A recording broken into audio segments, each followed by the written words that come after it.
All right, welcome. Here we are again. So yes, we're going to take off right away into it. If this is your first time meeting us, we're going to let you catch up in the last video we recorded because we're going to try to keep this one short and get right into it and build some steam off of the last one we talked about was how we tend to have these desires that we want in life, but we don't go for them. And we know personally that it's been an issue because I know exactly what I want. I don't mind going after it, but I really want Victor to be there and be happy and enjoy doing it. But most of the time, he doesn't necessarily want to or doesn't even think about, right? Like, do I want to come? Early in our trips, for example, I was just like tagging along, and still in many ways I am, so long as I have blank, blank, and blank. But those are very simple survival things. And I used to think it was a level of simplicity, but upon further evaluation, I realized that it had to do more with me not feeling anything. It's a slippery slope, but yeah. So the first thing was like trying to come up with desire, and that one in itself is really hard to just go, what do I want? I mean, we go even like simple things. We just came back from St. George. I really want to turn around and go back. And Victor's like, no. My just got here. We just got here. I'm like, okay, well then what do you want instead? So, I don't know. And so it gets to be hard. Like, okay, so one step is just first trying to break down what do you want, and the only way for some people to figure that out is to actually take steps. Like you just try something. Okay, so yesterday we went through a day of what I call boredom. I'll work all day. Victor will work some, but then gets a workout in and cooks lots of good healthy meals, which is all great. And then my loud type 8's like, is that it? Is this what you want every day of your life? You just want to like be lazy? It ends up coming out like you just want to be lazy. Like there's more to life than this. He's like, well, I was kind of comfortable. Like, it was just nice to relax. I'm like, okay. And then I come in and I'm like, well, what percent of your life do you want to live like this or something? Wants a number. Crazy that I know too. If somebody who's a type 8 is like, oh yeah, I would want to like just tell me what I just want to know what percent. You want to be like here in Pulse in 2 weeks and us travel for 2 weeks, or you want to be 3 weeks 1 week? I don't really care. I mean, I care a little bit, but I just want to know, and that way I can make adjust. Plans. And, yeah. And that's kind of what we end up doing. For some of the years, for early on in our travels, I joked that Victor was the water skier. Like I'm just driving the boat. Not really a good water skier in the regular, but in the metaphorical sense. In the metaphorical sense, I'm really awesome. And so I'm like, okay, you're behind the boat, and I just tow you around, and you like adapt. Like, ooh, it's choppy right now, and bend my knees. Yeah. And like when it gets really calm, you maybe come outside the wake. I love water skiing, so that's why I use that analogy. And oh, maybe you feel really good. Like hit the turn really fast, and you get to see if you can catch the boat on the outside. Okay. Well, not everybody lives like that. Like some people, I think for sure are like, yeah, I'm totally fine being the water skier. And in some ways, I'm totally fine just being the driver, as long as the water skier's happy. As long as the water skier's like, sure, drag me along, let's go, whatever. But that's not what happens, because once we figure out desire and see that we have the money capable, there's these self-limiting beliefs that pop up. And that's what we're going to talk about today, because even if I was saying, yeah, let's go to Europe, let's go back to St. George, he'd say, okay, he'd think he's a water skier, but deep down he'd be angry and mad that he's like, I don't want to be here. I don't like traveling. I don't want to sit in a car for 12 hours to get back to St. George. And 13 and a half hours. 7 people, 1 truck. And so in a relationship, that self-limiting belief is going to come out as anger. I can tell you firsthand, it comes out as anger often. And you had a story about that, like how? Yeah, I think anger, first off, anger is, I think, ultimately an extreme gift.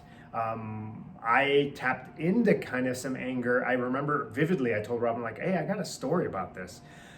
So I ended up wrestling a lot in high school, and it was an amazing way for me to develop. But I realized real early on when I was wrestling that it was a critical, eye-opening experience for me because I tapped into this anger.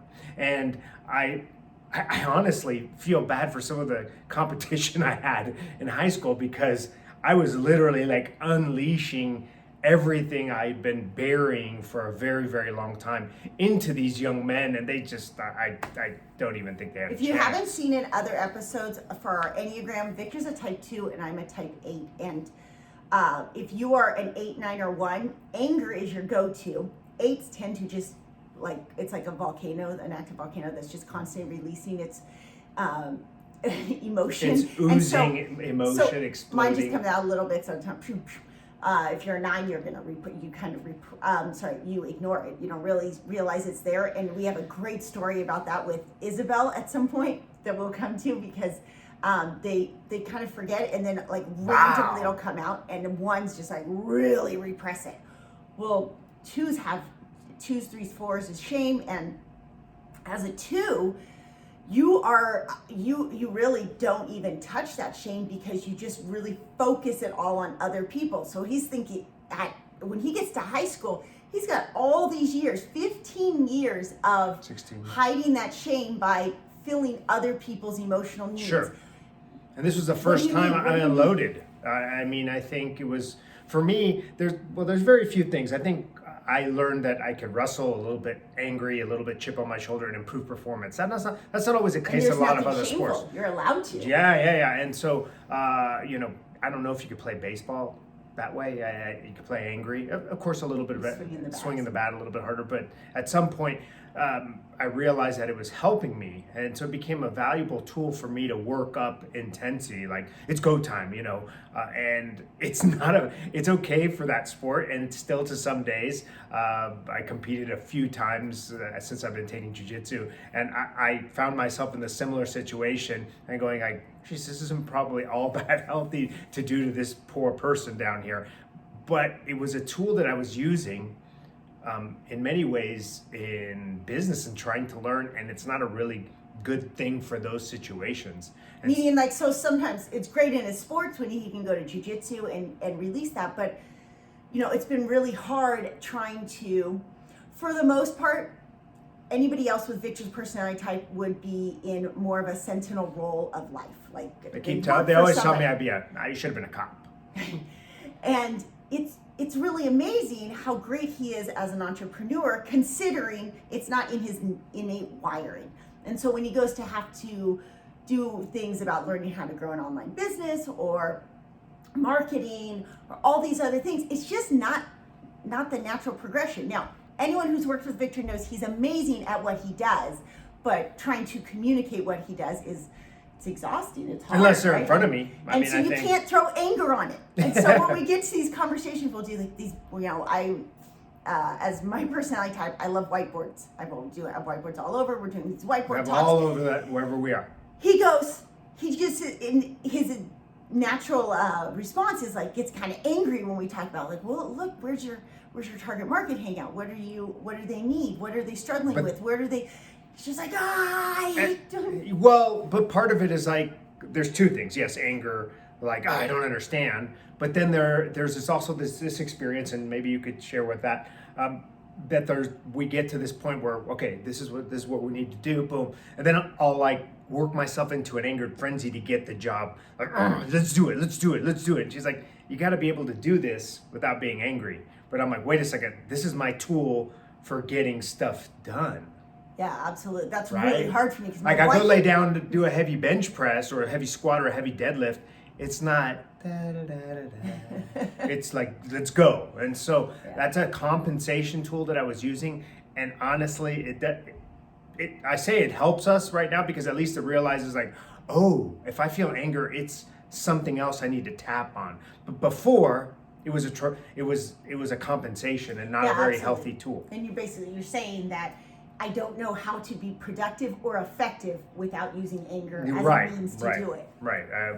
Like pushing, getting that push, that grind, and that grind feeling in life. I think a lot of people are using that anger to make forward momentum. The problem with that is I could tell you it's a well that dries up very fast. Whereas if you're using something else like passion and love, that doesn't dry out. Okay, so an interesting side note or parallel with this is Isabel and I just finished filming up the Enneagram course for one of her courses, or part of her bundle with her mindfulness courses is a closer connection, how to have a closer connection with your child. And so we went through all the Enneagrams, and your Enneagram is your core desire. In the end, my core desire is for intensity and challenge. His core desire is to be the helper. So in some ways, it's great being a personal trainer. You're the essence of a helper. That's why we know he's in the job is the right job for him. Well, if you look at your Enneagram, the number to the left or the right, so for me, either a 7 or a 9, and for him, a 1 or a 3, is where you tend to show yourself in the world. Mine's 7, I want fun. I tend to show myself more as fun. You know me, if you know me well enough, or I'm on video often enough, you start to pick up on, oh, well, she's more intensity driven, challenge driven than necessarily Very like fun. all positive emotions and fun. Well, Victor has this 3 wing, which is about achievement. And so we end up portraying to people what that wing is, like, I need to achieve, I need to be on that podium. And in some ways, it works against us. Like, we have to learn how to use it to fuel the fire, but we can't pretend to be it's our driving force. And with that, we also have from our core, I did a real quick summary just so to give you a little base, but the point is our core desire can be strengthened through a growth number, and can be kind of a hindrance to us through a stress number. An 8 grows and becomes better at being an 8 by taking on the qualities of a 2. So I grow actually by being more compassionate, and with that comes my dialogue in that I recognize, just like that anger, well, anger is my go-to. This is just, I always have to tell him, I'm like, I'm not angry. This is just me being assertive. Let's get to the point, be efficient. He's like, well, but you seem so scary and mean. So I realized that if I just change the tone of how I talk and talk a little slower And make eye contact more, instead of staring at the ground. then that helps. Well, the flip side is that in stress, Victor becomes mean. So if he goes to anger, that's actually an indicator that he's not on the right path. That, going to anger, if a 2 starts being really assertive and dominating and angry, they have to know that, like, oh, I need to step back. I am obviously stressed here. A 2 in growth is I don't know. is a 4. Yeah. And we come on, it's That's been like Danny. 5 years. I just like to mess He's with not a 4, he's a 5. Okay. We'll edit that out, don't worry. No, we won't. Becomes a 4, and a 4 is very individualistic. So in the end, his growth number is more about like, hey, what makes Victor so unique?